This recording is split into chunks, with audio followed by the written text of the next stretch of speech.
था ना, बड़ा चतुर था।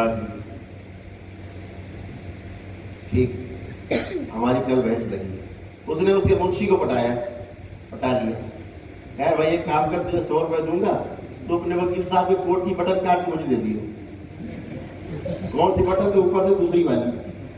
अच्छा, इससे कुछ बड़ी बात है। उसने बटन काटी और दे दी। अब अगले दिन बहस, वकील साहब ने कोट पहना और बहस करने गए, और बहस करना चालू किया और हाथ ले गए बटन में, तो उठा ही नहीं। अब तो वकील साहब सर संकट पैदा हो गया, सारा ज्ञान उनका गड़बड़ा गया। मन तो यहाँ रस ले रहा है, साथ में बुद्धि उधर लगी हुई है, मन इधर रस ले रहा है। अब मन तो गड़बड़ा गया, बेचारे केस हार गए। ये केस ही हार गए बेचारे। तो मन एक तो अगर आपने बुद्धि, आप इसको बुद्धि से केवल परास्त कर सकते हैं। अभी क्या है, मन हमारी बुद्धि का मालिक है। हमारे बुद्धि में उठने वाले जो विचार हैं, जो विचार आते हैं, जहाँ संकल्प और बोध होता है, उनको वो नेग्लेक्ट करता है, इग्नोर करता है।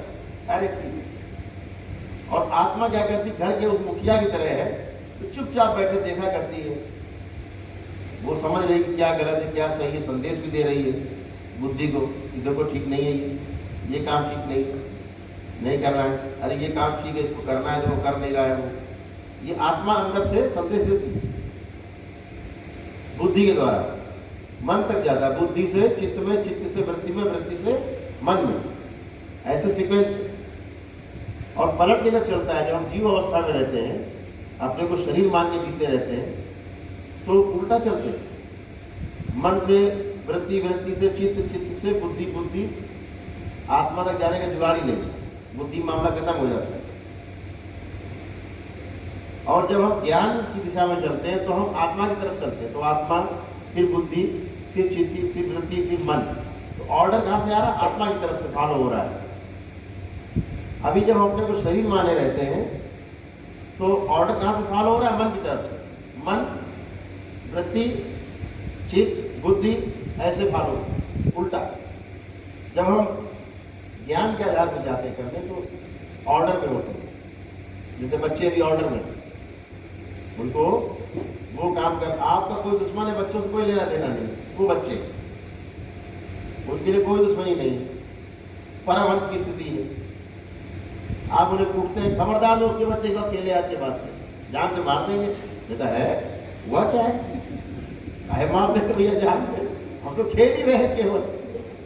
तो आपके अंदर जो कूड़ा घुसा है, धीरे धीरे बच्चे में आप उसको डंपिंग करने लगते हैं।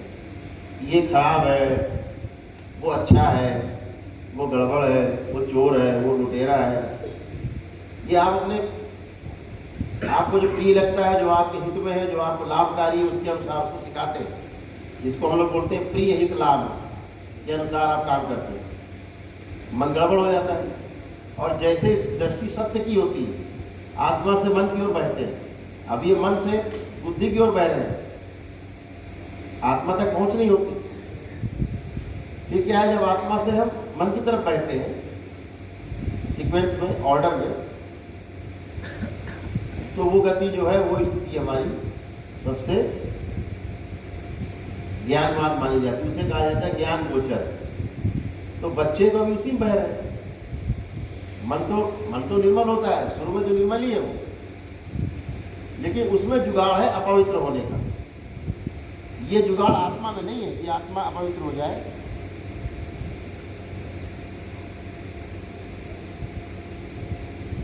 बैटरी में हर क्रिया, हमारे जीवन के अंदर होने वाली हर क्रिया हमेशा होती रहती, रुकती है। मन हमारा हमें पार भी ले जा सकता है, मन हमारा हमको गड्ढे में ले जा रहा है। यही है बच्चों को जो शिक्षा देते हैं। अभी स्कूली शिक्षा पूरा ध्यान है, जीने की शिक्षा पे कोई ध्यान नहीं है, कोई बात नहीं। जीने की जो पहली शिक्षा है, वो माता पिता के आचरण से मिलती है।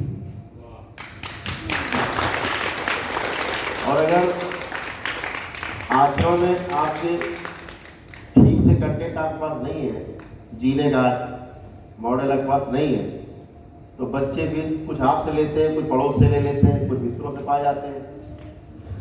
और 20-25 साल की उम्र तक बच्चे जो पाते हैं आप सबसे और समाज से, मृत्यु होने तक फिर वो उसी को पलट के समाज में दोहराते रहते हैं। कुछ नया नहीं उनके पास होता करने सीखने के लिए, वो सीख चुके होते हैं। इसीलिए ब्रह्मचर्य आश्रम गुरुकुल में 25 वर्ष की उम्र तक रखा गया, 100 साल की औसत आयु मान के ये था। तो अभी जो संभावनाएं रहती बच्चों में, अभी इनमें संभावनाएं बहुत ज़्यादा है। हमारे एक मित्र हैं, स्कूल चलाते हैं मसूरी में, तो उनके स्कूल में किताब नहीं है। बच्चों को कक्षा 8 तक पढ़ाते हैं और बहुत अच्छे घरों के बच्चे उनके यहाँ पढ़ते हैं, लेकिन किताब नहीं है, कोई कॉपी है, पेन है, किताब नहीं है कक्षा 8 तक।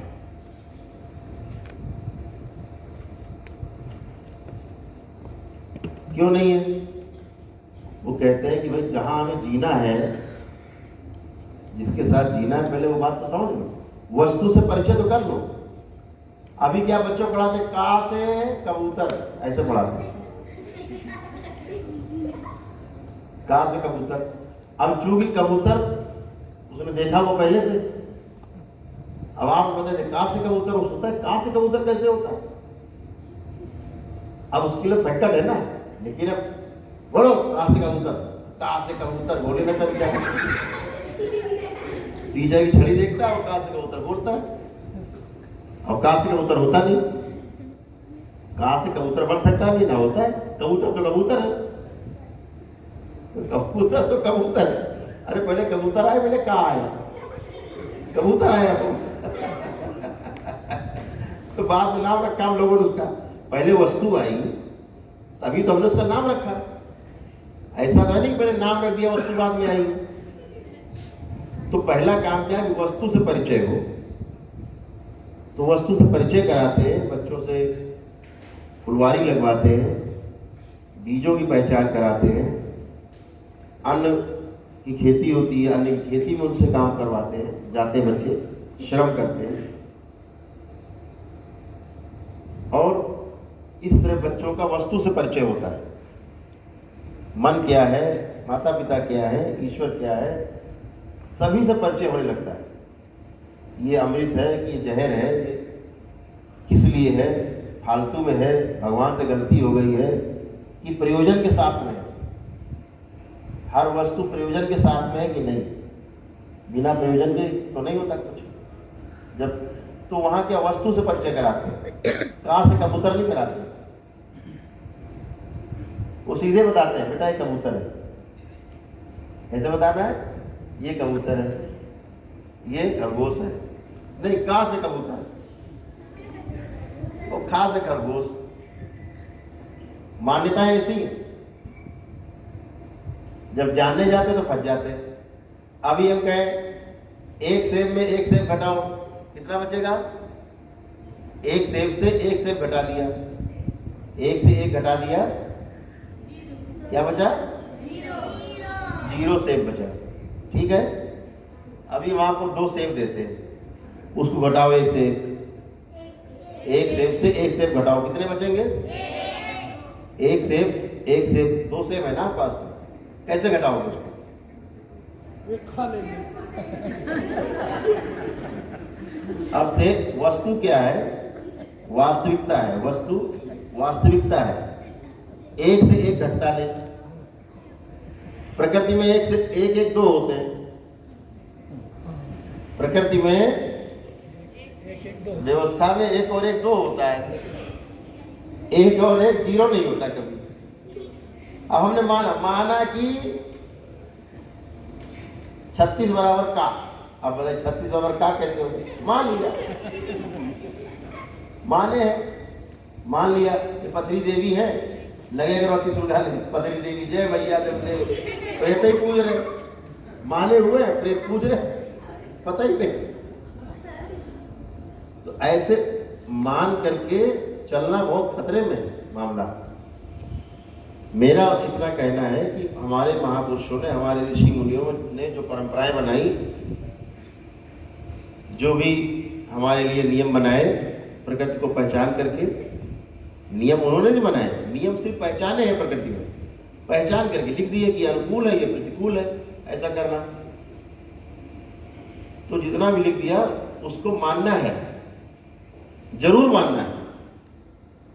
लेकिन जब आप इस लायक हो जाओ कि जो हम मान के जी रहे हैं उसको जानना भी चाहिए, इस लायक जब हम हो जाएं तो उसको जानने का प्रयास भी करना चाहिए।